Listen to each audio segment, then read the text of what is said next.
ഞാൻ ഇന്നുള്ളത് വയനാട് കൽപ്പറ്റയിലാട്ടോ. കൽപ്പറ്റയിൽ നിന്ന് നമ്മൾ നേരെ ഇന്ന് ചൂരൽമലയിലേക്കാണ് പോകുന്നത്. നമുക്ക് ഒരു 11 മണിയാകുമ്പോൾ ഇവിടുന്ന് ബസ് കിട്ടി. ചൂരൽമലയിലേക്ക് ഡയറക്റ്റ് പോകുന്ന KSRTC ബസ്സാണ്. നമ്മൾ ഏകദേശം അതിനകത്ത് കയറി. അതിനുശേഷം ഏകദേശം ടിക്കറ്റ് ചാർജ് ചൂരൽമലയിലേക്ക് വരുന്നത് 33 രൂപയാണ്. കൽപ്പറ്റയിൽ നിന്ന് ഏകദേശം 30 മിനിറ്റോളം ട്രാവലിംഗ് ഉണ്ട്. 30 മിനിറ്റ് അതിൻ്റെ മുകളിലോട്ട് പോകും. കാരണം അവിടെ അത്യാവശ്യം അറിയാൻ കഴിഞ്ഞത് റോഡ് പണിയും കാര്യങ്ങളൊക്കെ നടക്കുന്നുണ്ട്. അതുകൊണ്ട് തന്നെ കുറച്ച് ടൈം എടുത്തിട്ട് എന്തായാലും എത്താൻ പറ്റത്തുള്ളൂ. കഴിഞ്ഞ വീഡിയോയിൽ ഞാൻ മാനന്തവാടി പോയിട്ടുണ്ടായിരുന്നുള്ളൂ. അപ്പോൾ മാനന്തവാടിയിൽ നിന്ന് പിന്നെ നേരെ കൽപ്പറ്റയിലേക്ക് ഞാൻ ബസ് കയറി. അപ്പോൾ കൽപ്പറ്റയിൽ മുതലാണ് നമ്മൾ പിന്നെ വീഡിയോസും കാര്യങ്ങളൊക്കെ എടുത്തു തുടങ്ങിയത്. ഞാൻ ആദ്യമായിട്ടാണ് കൽപ്പറ്റ ടൗണിലോട്ട് പോകുന്നത്. വയനാട് ഇതുവരെയായിട്ട് ഞാൻ കൽപ്പറ്റയിലോട്ട് പോയിട്ടുണ്ടായിരുന്നില്ല. അപ്പോൾ ആദ്യം തന്നെ നമുക്ക് KSRTC ബസ്സിൽ പോകുമ്പോൾ തന്നെ ഒരു പ്രത്യേക സുഖമാണ്. എനിക്ക് ട്രാവലിങ്ങിൻ്റെ ഒരു സുഖം എന്ന് പറയുന്നത് KSRTC ബസ്സിൽ പോകുന്നതാണ്. പ്രൈവറ്റ് ബസ് കംഫർട്ടബിൾ ആണെങ്കിൽ പോലും KSRTC ബസ് പോകുന്നതിൻ്റെ ഒരു സുഖം വേറെ തന്നെയാണ്. അത്യാവശ്യം ഫുൾ ആൾക്കാരൊക്കെ ഉണ്ടായിരുന്നു കേട്ടോ ബസ്സിൽ. ചൂരൽമലയൊക്കെ അത്യാവശ്യം ആൾക്കാർ ബസ്സിലുണ്ടായിരുന്നു. കൽപ്പറ്റയിൽ നിന്ന് മേപ്പാടി പോകുന്ന റൂട്ടും കാര്യങ്ങളൊക്കെ അടിപൊളി കേട്ടോ. അത്യാവശ്യം പ്രകൃതി ഭംഗി ആസ്വദിച്ച് നമുക്ക് എല്ലാവർക്കും ട്രാവൽ ചെയ്യാൻ പറ്റും. അങ്ങനെ ഏകദേശം നമ്മൾ 20 മിനിറ്റ് ട്രാവൽ ചെയ്തിട്ട് നമ്മുടെ മേപ്പാടി എത്തി. മേപ്പാടിയിൽ നിന്ന് നമുക്ക് ഇനി വലത് സൈഡിലോട്ട് നമുക്ക് പോകേണ്ടത്. ആ റോഡ് ചൂരൽമലയൊക്കെ പോകുന്ന ഒരു ചെറിയ റോഡാണ്. ഏകദേശം ഇവിടെ നിന്നാണ് നമ്മൾ തിരിയുന്നത്. ഇതാണ് നമുക്ക് പോകേണ്ട റൂട്ട്. ഇവിടുന്ന് ഇടത് സൈഡിലോട്ട് സുൽത്താൻ ബത്തേരി, ഊട്ടി പിന്നെ അങ്ങനെയുള്ള റൂട്ടിലോട്ടാണ് പോകേണ്ടത്. നമുക്ക് സൂചിപ്പാറ എന്ന 13 കിലോമീറ്ററാണ് ആ ഒരു ഏരിയയിലോട്ട് വരുന്നത്. നമുക്കിവിടെ ഒരു ഷോപ്പ് കാണാൻ പറ്റും, ജൂലൈ 30 എന്നുള്ളത്.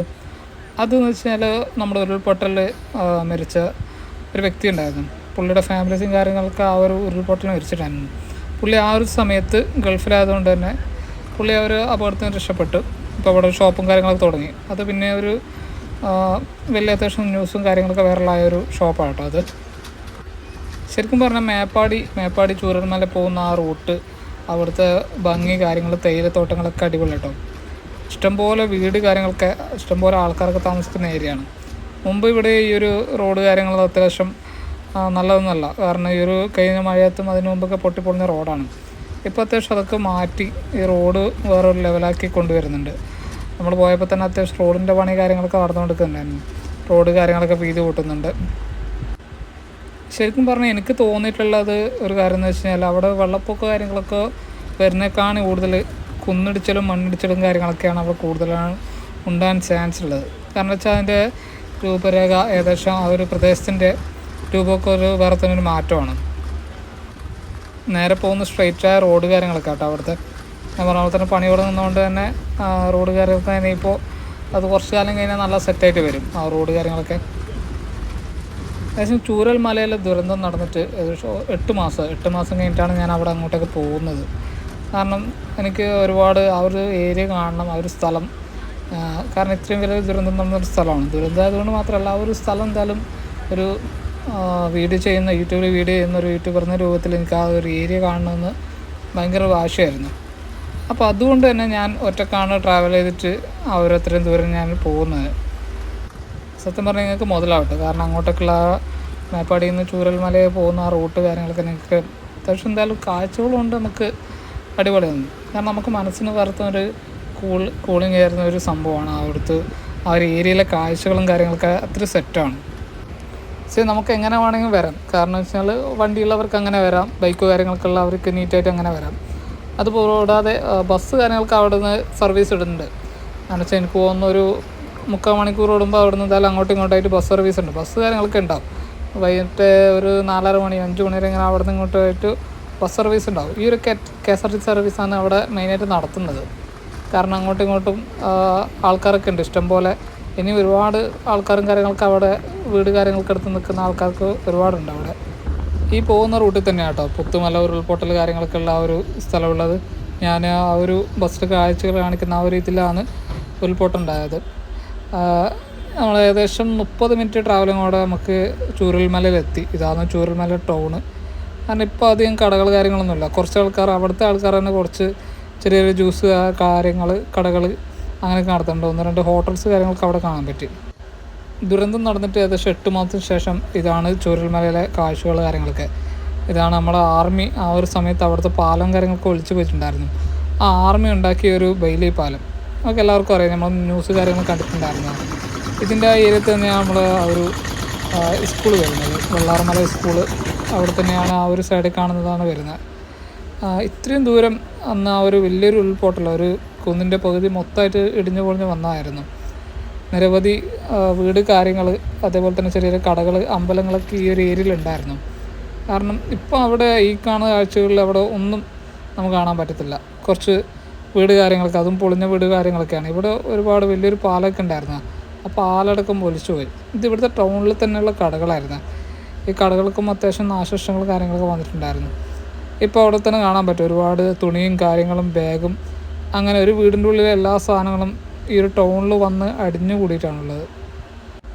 സത്യം പറഞ്ഞാൽ ഈ ഒരു പ്രദേശം ഇങ്ങനെയൊക്കെ ആയിരുന്നില്ല. ഇതിപ്പം വലിയൊരു പുഴ പോലെ, ഒരു പുഴ പോകുന്ന രൂപത്തിൽ ഈ ഒരു ഏരിയ അങ്ങ് മാറിപ്പോയി.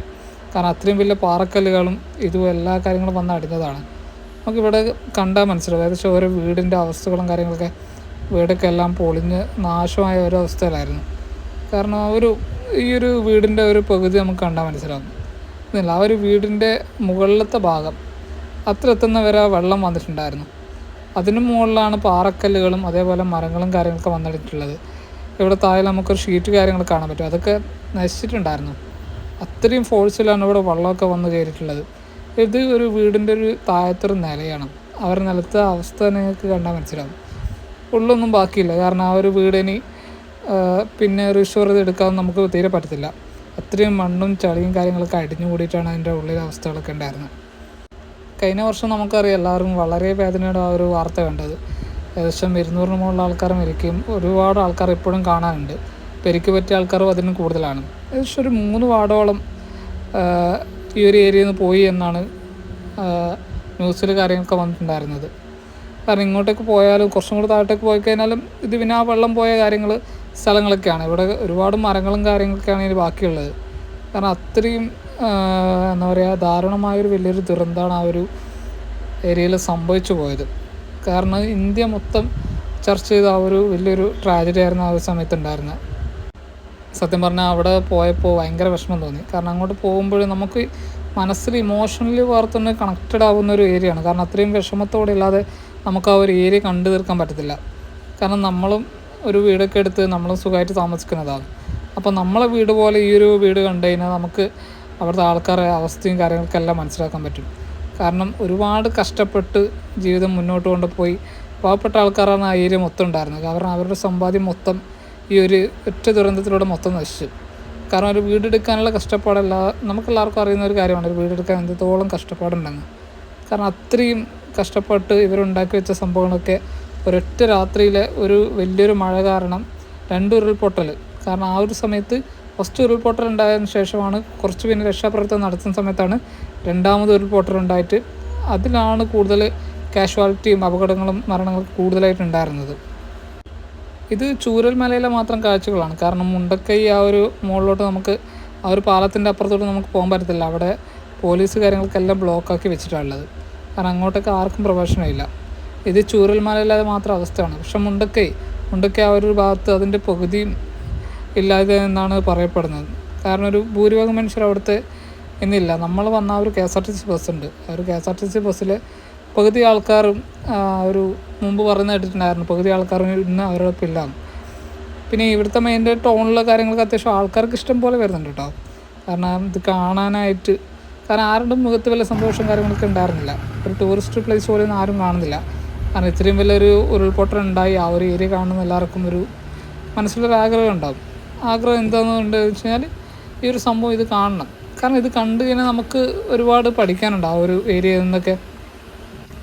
ആ ബെയിലി പാലം കടന്ന് പിന്നെയും കുറച്ച് പോയി ഷൂട്ട് ചെയ്യുന്നൊക്കെ ഉണ്ടായിരുന്നു. പക്ഷേ അവിടെ പോലീസ് എന്തായാലും സമ്മതിക്കുന്നില്ല. കാരണം പോലീസിൻ്റെ ബോർഡ് കാര്യങ്ങൾക്ക് അവിടുത്തെ ആൾക്കാർക്ക് മാത്രമേ ആ ഒരു ഏരിയയിലോട്ട് പോകാനുള്ള പെർമിഷൻ കാര്യങ്ങളൊക്കെ ഉള്ളൂ. അവിടുന്ന് എല്ലാവരും ഫോട്ടോയും കാര്യങ്ങളൊക്കെ ആ ഒരു ബെയിലി പാലത്തിൽ നിന്ന് തിരിച്ചു പോയി. അങ്ങോട്ട് പോകുന്ന ആൾക്കാരും കുറച്ച് കർഷകരും കാര്യങ്ങളും അല്ലെങ്കിൽ ഈ മുണ്ടക്കൈ അങ്ങോട്ടേക്ക് പിന്നെയും വീടുകൾ കുറച്ചും കൂടി ബാക്കിയുണ്ട്. എല്ലാം ഒന്നും പോകാതെ ഇനിയും അവിടെ അതിജീവിക്കുന്ന ഒരുപാട് ആൾക്കാരുണ്ട്. ഇവിടെ ചെറിയൊരു പോലീസിൻ്റെ ക്വാർട്ടേഴ്സ് കാണാം. ഒരു പാർട്ടി ഓഫീസിൽ അവർ തമ്പടിക്ക് ചെയ്യുന്നത്. ആർക്കും ഇനി പ്രൊഫഷനും കാര്യങ്ങളൊക്കെ ഉണ്ടാവത്തില്ല. ഇനിയൊരു ലെവലായി ഒന്ന് റെഡിയാകുന്നവരെ. കാരണം ഈ ഏരിയയിൽ ഇനി ഒന്നും ചെയ്യാൻ പറ്റത്തില്ല. കാരണം ആ പുഴ പോലെ ആയത് ഇനിയിപ്പോൾ ഇതിങ്ങനെ തന്നെ ഉണ്ടാവും. ഇതിൽ വേറെ ഇനി അത് ബെറ്ററായിട്ട് എടുക്കാൻ പറ്റത്തുണ്ടെങ്കിൽ സ്കൂളൊക്കെ ആകെ പോയിട്ടുണ്ടായിരുന്നു. ഹൈസ്കൂളിൻ്റെ ഭാഗത്ത് നമുക്ക് പോകാൻ പറ്റിയിട്ടില്ല, അനുവദിച്ചിട്ടില്ല. ഇത് ഹൈസ്കൂളിൽ പോകുന്ന ഒരു ഭാഗത്താണ്, കാരണം ഇവിടെ അത്യാവശ്യം എല്ലാം പോയിട്ടുണ്ടായിരുന്നു. അതുകൊണ്ട് തന്നെ ഇവിടെയും പോലീസുകാർ ബ്ലോക്കാണ്. ആ വലിയൊരു കുന്നിൻ്റെ ഒരു മണ്ടയിൽ നിന്ന് ഇത് മൊത്തം ഇടിഞ്ഞു പൊളിഞ്ഞ് വന്നത്. ഇവിടുത്തെ ടൗണിലെ കാഴ്ചകൾ, അവിടെ ഒരു അക്ഷയ സെൻറ്റർ ഉണ്ട്, ആ അക്ഷയ സെൻറ്റർ എല്ലാം മൊത്തം പോയി. കാരണം ടൗണിലും നല്ലപോലെ കാഷ്വാലിറ്റി കാര്യങ്ങളൊക്കെ വന്നിട്ടുണ്ടായിരുന്നു. വീടുകാരും കാര്യങ്ങൾക്കും ഒരുപാട് വീടിൻ്റെ ഉള്ളുകൾ കാര്യങ്ങളൊക്കെ ഇനി നാമാവശേഷമായി പോയി. കാരണം അത്രയും വെള്ളവും മണ്ണും ചളിയൊക്കെ അടിഞ്ഞു കൂടിയത്. ഓരോ വീടിൻ്റെ അവസ്ഥകൾ സത്യം പറഞ്ഞാൽ കരളലിപ്പിക്കുന്ന ഒരു അവസ്ഥയാണ് ആ ഒരു ഏരിയയിൽ ഉണ്ടായിരുന്നത്. എല്ലാവരും പോയി കാണണം, കാരണം നമ്മുടെ ജീവിതത്തിൽ ഇനി മറക്കാൻ പറ്റാത്തൊരു സംഭവമാണ് അവിടെ ഉണ്ടായത് തന്നെ. നമുക്ക് ഊഹിക്കാൻ പറ്റും എത്ര ഫോഴ്സിലാണ് ആ വെള്ളം വന്നിട്ടുണ്ടാകുക. വെള്ളം മാത്രമല്ല, കാരണം ഓരോ വീടിൻ്റെ ഉള്ളിലും പാറക്കല്ലുകളും അതേപോലെ തന്നെ മരങ്ങളും കാര്യങ്ങളൊക്കെ ഓരോ വീടിൻ്റെ ഉള്ളിൽ തന്നെ ഉണ്ടായിരുന്നു. ചില വീടുകൾ, ഒറ്റ നിലയുള്ള വീടുകൾ മൊത്തത്തിന് നശിച്ചു. 2 നിലയുള്ള വീടുകൾ മുകളിൽ എന്തെങ്കിലുമൊക്കെ ബാക്കിയുണ്ടെങ്കിൽ മാത്രമേ ഉണ്ടാകത്തുള്ളൂ. സോഫകളും കാര്യങ്ങളും, കാരണം മുകളിൽ വന്ന മിക്ക വീടുകളുടെയും എന്താ പറയുക അവശിഷ്ടം കാര്യങ്ങളൊക്കെ താഴെ വന്നിട്ടാണ് കൂടുതലായിട്ട് അടിഞ്ഞിട്ടുള്ളത്. ഇതിനൊക്കെയാണ് അവസ്ഥകളായിരിക്കും, കാരണം ഇനി അങ്ങോട്ട് പോകുന്ന ആ പുഴകളും കാര്യങ്ങളൊക്കെ. ഒരുപാട് മനുഷ്യർ വേറെ സ്ഥലത്തു നിന്നായിരിക്കും ഇവർക്ക് കിട്ടിയത്, കാരണം ശരീരഭാഗങ്ങളൊക്കെ ആയിട്ടും വേറെ പല സ്ഥലത്തു നിന്നായിട്ട് കിട്ടിയത്. കാരണം ഇവിടെ നിന്നല്ല, കാരണം അത്രയും വലിയൊരു ട്രാജഡി നടന്നിട്ട് ഒരുപാട് ദൂരെയാണ് ആൾക്കാരൊക്കെ ഉണ്ടായിരുന്നത്. ആൾക്കാരും മൃതദേഹങ്ങളും കാര്യങ്ങളും അത്രയും റെസ്ക്യൂ അതേപോലെ രക്ഷാപ്രവർത്തനം ഒരുപാട് നടത്തിയിട്ടുണ്ടായിരുന്നു. നാട്ടുകാരും അതേപോലെ കേരള സംസ്ഥാനത്തിനുള്ള ആർമിയും കാര്യങ്ങളൊക്കെയാണ് അവർ മെയിനായിട്ട് വന്നിട്ടുണ്ടായിരുന്നത്. ആ ഒരു സമയത്ത് നമുക്കെല്ലാവർക്കും ന്യൂസിൽ കാണുന്നത് നമുക്ക് മനസ്സിലാവും. ഇവിടെ ഇപ്പം ചെറിയ അരുവികൾ കാര്യങ്ങൾ, ഒരു പുഴ പോലെ തന്നെയായി ഈ ഒരു ഭാഗം. അധികം വെള്ളമില്ലെന്നേ ഉള്ളൂ, ഒരു പുഴ പോലെ ആ ഒരു പ്രദേശം മൊത്തത്തിൽ ഒരു ഒറ്റ ഉരുൾപൊട്ടലിന് മാറിപ്പോയി. ഇതാണ് വെള്ളായ്മ സ്കൂളിൽ ആ ഒരു ബോർഡ് കാര്യങ്ങളൊക്കെ. ആ ഒരു ബോർഡ് ഈ ഒരു ടൗണിൽ തന്നെ മൊത്തം വെള്ളം കാര്യങ്ങളൊക്കെ കയറിയിട്ടുണ്ടായിരുന്നു. നമ്മൾ അവിടെ നിന്ന് ഒരു ഭക്ഷണമൊക്കെ കഴിച്ചു ചൂരൽമലയിൽ നിന്ന്. അപ്പോൾ നമ്മൾ വൈകിട്ട് നമുക്കൊരു അരമണിക്കൂർ കൊണ്ട് നമുക്ക് ബസ് ഉണ്ടായിരുന്നു. ആ ബസ്സിൽ നേരെ നമ്മൾ തിരിച്ച് നേരെ കൽപ്പറ്റയിലേക്ക് പോയി. സത്യം പറഞ്ഞാൽ ഭയങ്കര ഒരു വിഷമത്തോടെ കേട്ടോ അവിടെ നിന്ന് ഇറങ്ങിയത്. അപ്പോൾ ഇനി നമുക്ക് അടുത്തൊരു വീഡിയോ വെച്ച് കാണാം.